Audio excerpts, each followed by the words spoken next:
Sup, Miss Mullins? Alright, this is going to be my Roundhouse book review project that I'm supposed to be doing for you. Yeah. So I titled mine The Bridge of Destiny. My name is obviously Stephen Reynolds, and I'm in your 7th period. Hello. Good evening. Alright, so here's my summary. Begins with a tragedy that strips away the innocence and normality of a native Indian family. A young boy by the name of Joe sets forth on a journey to avenge his mother and seek justice for his family. Throughout his adventure, Joe begins to establish a balance of maturity and immaturity and discovers the reality of the world around him. With tear-jerking scenes and action-filled twists, Joe, along with his friend Cappy and many others, find the man guilty of raping his mother and do the unbelievable. They strip away the man's life, just as the man stripped away his mother's sanity. And with that, Joe finds a loophole in the court's jurisdiction on rape trials happening on reservations, avenges his mother, and crosses the bridge from childhood to adulthood, leaving the wretched memories behind him. So, for the literary devices, they kind of suck because I really struggled with this. I don't know why. Maybe it's just senioritis got to me. But I found some symbolism, and I'm pretty sure a lot of people did this, and I know it's going to be really cliche, but I'm going to be cliche. Sorry. Not really. So I used the symbol about the roots attacking the foundation of a house. I believe that to be a symbolic to vulnerability to Joe's family.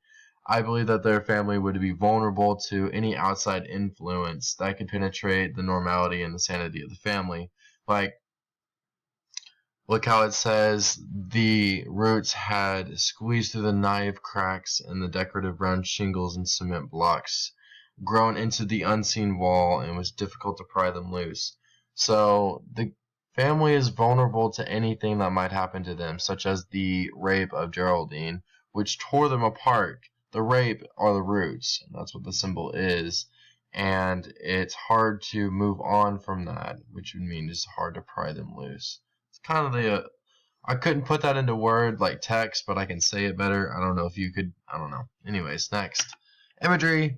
Easy as that is, I took the imagery of Joe describing the beauty of Sonya because I don't know why he had some sort of crush on her, but that's kind of weird. Anyways, described how when he was going to the gas station to get milk because it was sour, so he was talking about how she wore baby blue and her shirt, the shoes that she wore, the crystals in her ears, and how every time she wore blue, it was startling electricity in his eyes. It was just hopeless romantic crush on his aunt. I said that this quote about the description of Sonya has an immense amount of imagery. Joe describes her appearance as if she was some model that he drooled over. Erdrich inquires Sonya's physical appearance to be more of a flapper, or I guess I didn't want to call her like a whore or like a stripper, even though it says that. It just says flapper. I apologize. Because it reminds the reader of Joe's age and his testosterone going haywire. Like, normal people don't have a crush on their aunt. Like, he's obviously, But the imagery of Sonya can give the reader a better idea of who Sonya is and her confidence with her body and power of men. Some may say that she is a preppy know-it-all girl, striving to be someone she's not, or just a drama queen.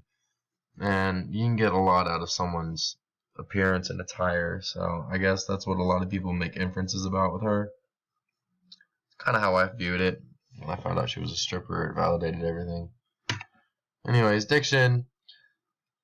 I talked about how when Joe and Basil were on their way home from the restless, where is Geraldine, type of thing, but they ended up passing her after she was raped, but they didn't know that. But I talked about how she used such words as jolted, sanctity, routine, ordinary pleasures. Like, coming from a 13-year-old, that's pretty crazy. I said it reveals how Joe and Basil are so dependent on Geraldine and how the slightest disruptance in their ordinary Sunday afternoon makes them unrestful. Upon receiving the knowledge that everything is okay, the two sit back and take pride in their ordinary pleasures. So they are routine, related, and they don't want anything to disrupt their routine. Once something happens, they go crazy until they find out everything's okay. They're dependent on Geraldine. And the addiction, I don't know how to make that significant or a connection. It's just there. You know what I mean? I'm so sorry. Metaphor. I'm going to use the book the Dune book that Father Travis gave to Joe. I liked how it said he opened it at a random page and read something about a boy filled with a terrible sense of purpose. Okay, and then the fact that he flung it across the room.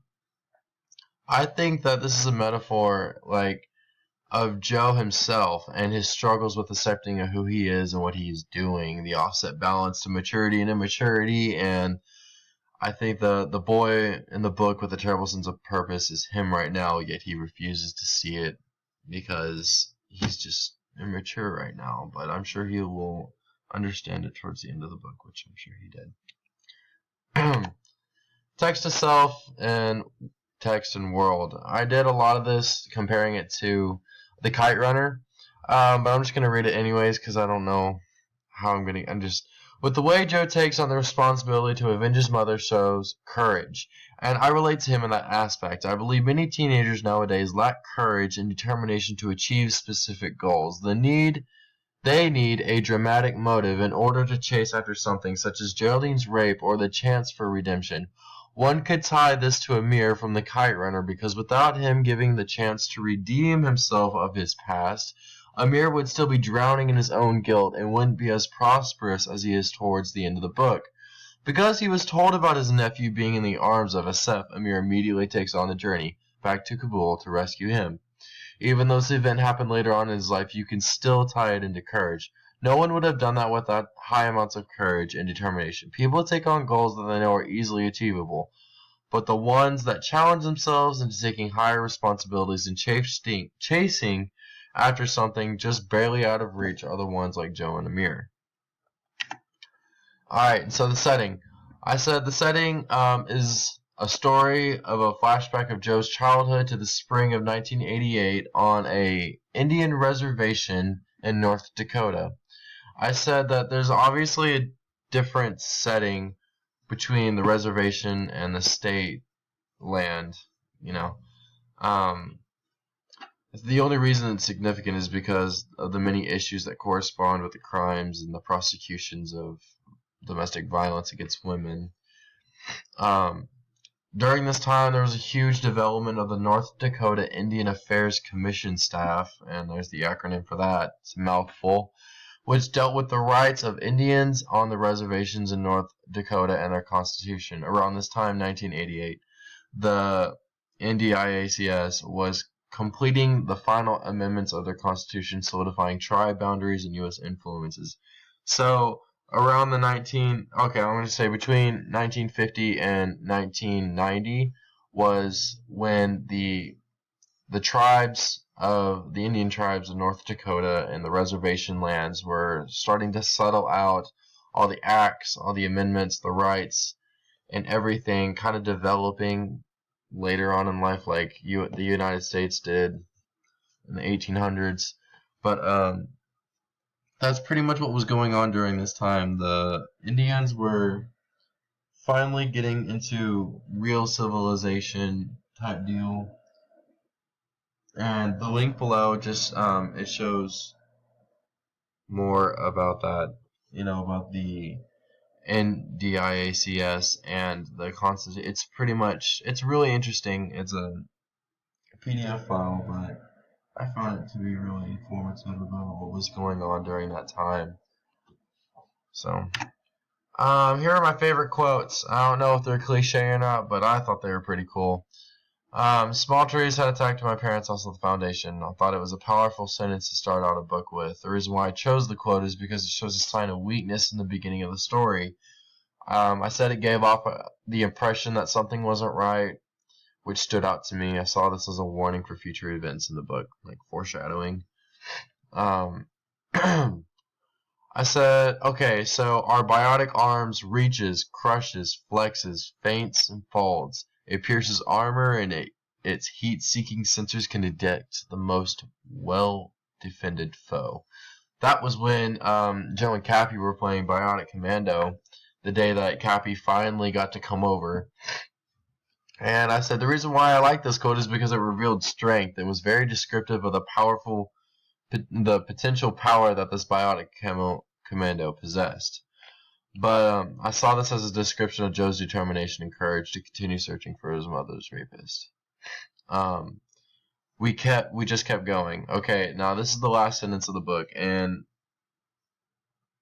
I don't know why, but it literally, I mean, many people can interpret that sentence alone in different ways, good or bad, but in my opinion, I saw it to be a good letting go of something. It's a good thing. A crossover from pain to peace. Like, letting go of tragedy and starting over with hope, or ending one chapter to start a new one. That's pretty much what I got out of We Just Kept Going. Like, how deep and dark can you get? You know what I mean? That was when Joe and his parents were driving and they passed by the ice cream shop, but they didn't stop. And that could be a symbolic reason for him crossing over from childhood into adulthood at the age of 13. Fancy that, you know? And then the last one was I Took a Blazing Breath. This was when Linda, like in Linda's story description, when she was being born, I thought it was pretty upsetting to read that type of description of her birth because, I don't know, I got a feeling of remorse and sorrow. It just pretty much how Linda was unexpected and unwanted at birth. I don't know, it touched my heart after reading the sentence. It just stood out to me. Alright, here's my unique and fascinating discoveries. I literally want to do a full research project on this because it's so interesting. So within the first link about legal momentum, okay, it talks about the history of the Violence Against Women Act, like the VAWA. It talks about the struggle that they've gone through to finalize the bill, the provisions of women's security, full prosecution, known as rape cases. It provides extensive facts on the positive impacts that it's had on the society and how it's immensely decreased the sexual and domestic violence against women. What else? It has many growing supporters, and this can be a factor in the book because it shows what should have been done to women regardless of their ethnicity or race involving rape, stalking, or any type of violence. Relating to Geraldine's situation with her rapist and finding justice with the courts on the reservation and states.